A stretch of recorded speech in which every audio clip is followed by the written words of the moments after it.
Texas nights hum a different pitch, oil rigs nodding like metronomes in the dark.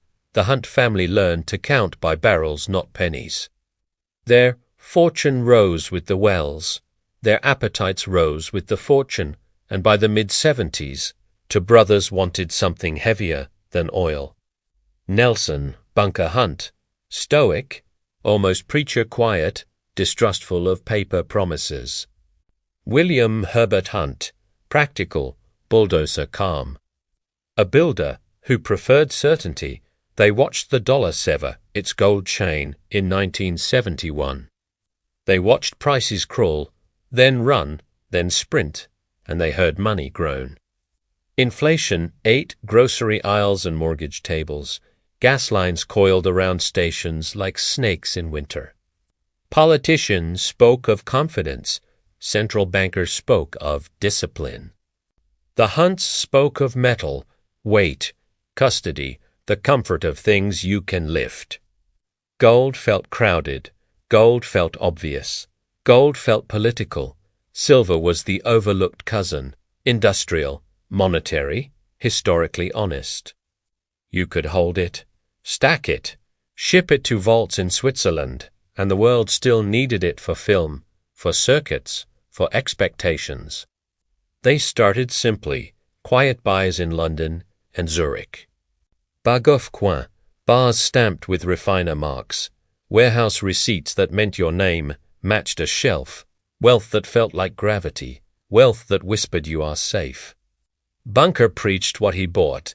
The government can print, the mint can clip. But a bar is a bar, however you curse it. He moved metal abroad because he remembered 1933, when gold holders learned the state can ask with a badge. What begins as prudence becomes a plan when the numbers favor faith. The price crept from single digits to double. They had oil money, bank lines.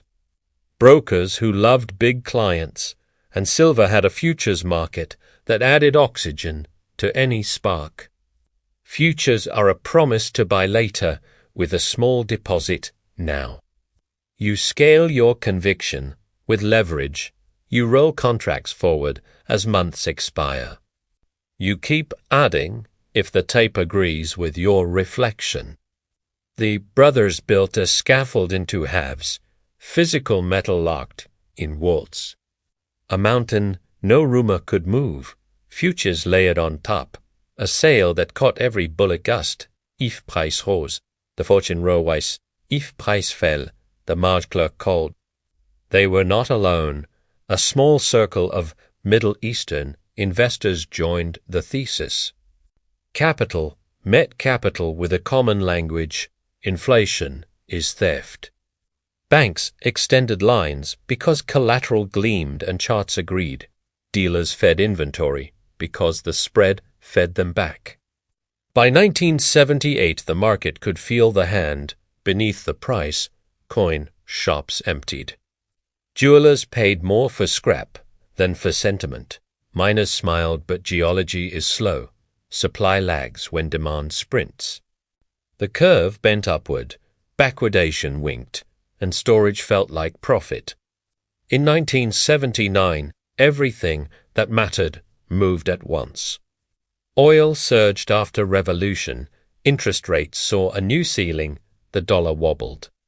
The Fed under Volcker stiffened its jaw. Silver woke like a wildcat and began to run for daylight. The brothers formed companies to manage the mass. International Metals Investment. Structures to hold and borrow. Batch became a key broker. Others circled for a piece of the carry. Warehouse stocks thinned. The Comex tape printed exclamation points without ink. December arrived with breath that steamed on every window. The price doubled then, doubled again. 10 became 20, 20 became 40. Newspapers discovered a metal that used to be a coin and a spoon. Households melted heirlooms. Refineries glowed at midnight like furnaces in a myth. Tiffany took out an ad. Silver is not a toy. Jewelers pleaded. Manufacturers raged. But a market does not pause because a headline sighs, it gallops until something breaks inside the track. January 1980 became a drumroll you could hear in another room. The futures board flashed numbers goodbye to history. $49 and change, the tick that still echoes in coin shops.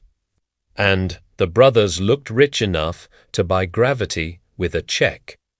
Yet the table had a floor invisible to those seated.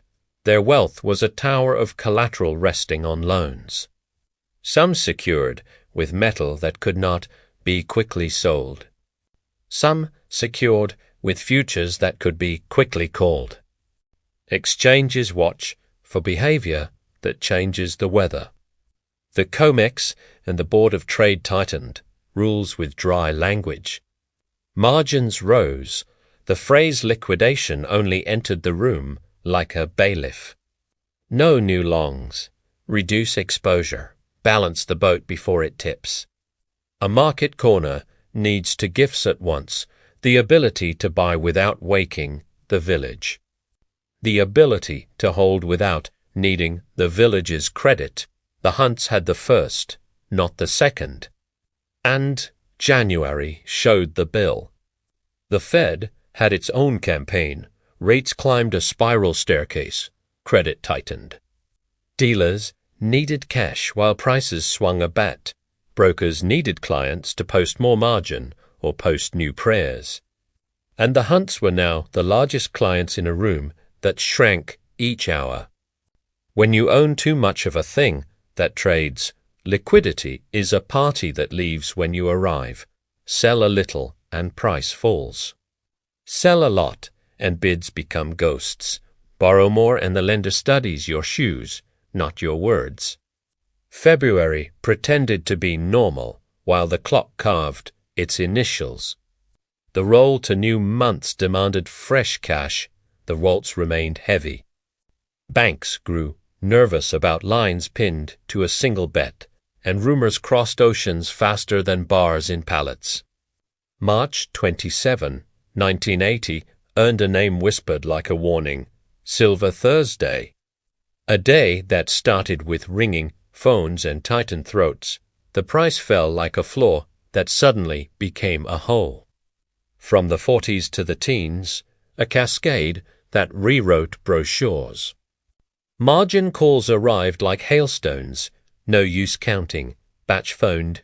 Other brokers phoned. The numbers did not fit in a pocket. The Hunts could not meet the call with liquid cash. A loan syndicate formed with a nudge only central banks can give. A rescue come, not to save a dream, but save a web. Banks advanced credit to prevent a chain of failures. The brothers pledged assets to buy time from a clock that charged interest, and the silver price learned what gravity costs on the way down. The physics were simple after the poetry went home. Rules had changed. Credit had tightened. Belief had blinked. Supply unlocked from attics. Demand cooled under invoices. The mountain in vaults became a mountain you could not spend. Lawsuits followed like footprints after rain. The CFTC investigated. Plaintiffs enumerated grievances. Manipulation alleged. Corners argued. Fairness measured with rulers made of fog. Juries listened to a decade told as a day. Verdicts and fines arrived. Bunker and Herbert, men who had measured time by Wells, filed for bankruptcy before the decade closed. Ranches were carved. Racehorses sold. Paintings met new walls. Wealth returned to its sources. Oil to the ground, silver to the sun. Was it a crime to believe in metal when paper blushed? Was it a crime to borrow belief from banks who loved the spread? Markets prefer quieter questions. What happens when everyone needs the exit? What happens when the door gets smaller because the room is full of smoke? We study mechanics because drama forgets details. A futures corner without full control of warehouse stocks is a boast. A physical hoard financed with variable loans, is an hourglass. A leveraged bet in a tightening cycle is a violin string near the bridge. Portfolio insurance years later would repeat a cousin's mistake, hedges that sell into weakness, rules that rhyme in a crowded hall.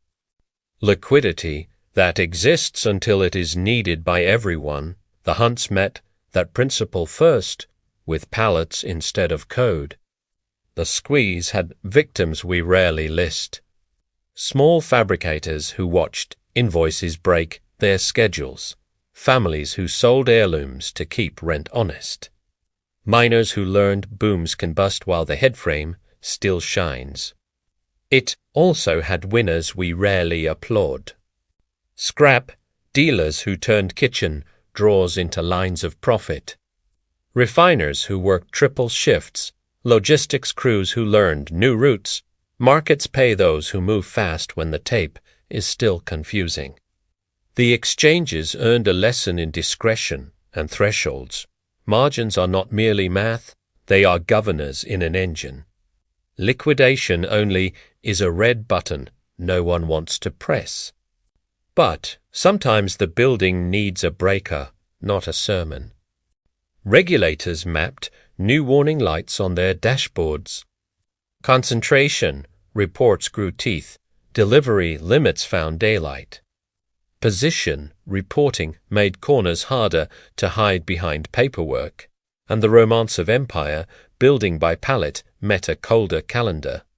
For the brothers, history sifted motives, hedge against inflation, yes, a statement against paper, yes.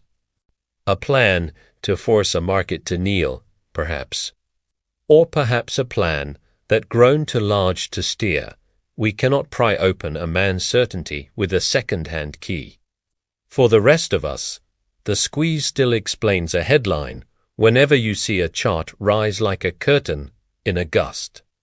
Ask who is levered, who finances whom, who holds inventory that cannot be rushed. Ask what rule changes look like when printed in a hurry. If you collect coins, you carry a sliver of this story. If you trade futures, you inherit its cautionary verbs. If you run a fund with leverage, you breathe its nervous grammar. Markets remember even when we pretend we forgot. The silver market recovered its civility. Film slowly ceded to pixels. Industry redesigned its alloys. Investors learned to weigh bars for beauty, not for revolution. And the chart from 1980 sits like a mountain on a flat map. Not every mountain is a miracle. Some are warnings you can see from space. The ascent tells you what the crowd wanted. The descent tells you what the crowd feared. Somewhere between is the narrow path of prudence. It is less photographed. It is more durable. It survives the book. Think about why corners fail even when math smiles. A market is not just price. It is credit and rules and human stamina. Buying the world is easier than financing it. Holding the world is easier than selling it back. We say to men, tried to corner a metal. We should add that a decade tried to corner their minds. Inflation and distrust and sermons about hard money are persuasive teachers. But the final exam is always liquidity, and liquidity grades without pity. What remains after the recounting is a simple inventory. Trust is a resource, leverage is a rent, rules are weather.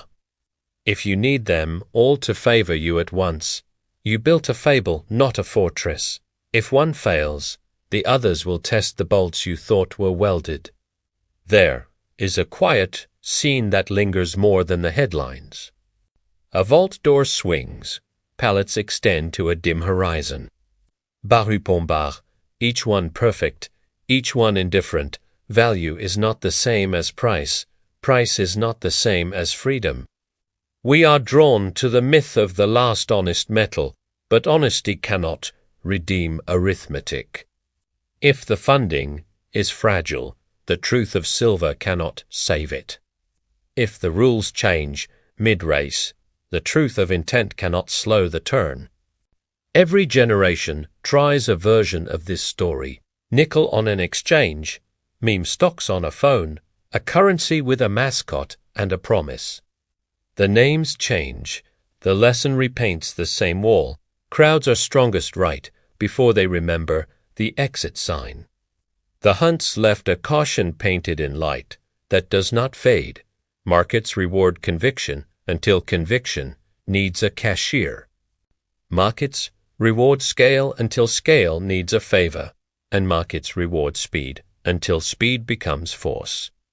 Underneath the drama lives a tender reminder.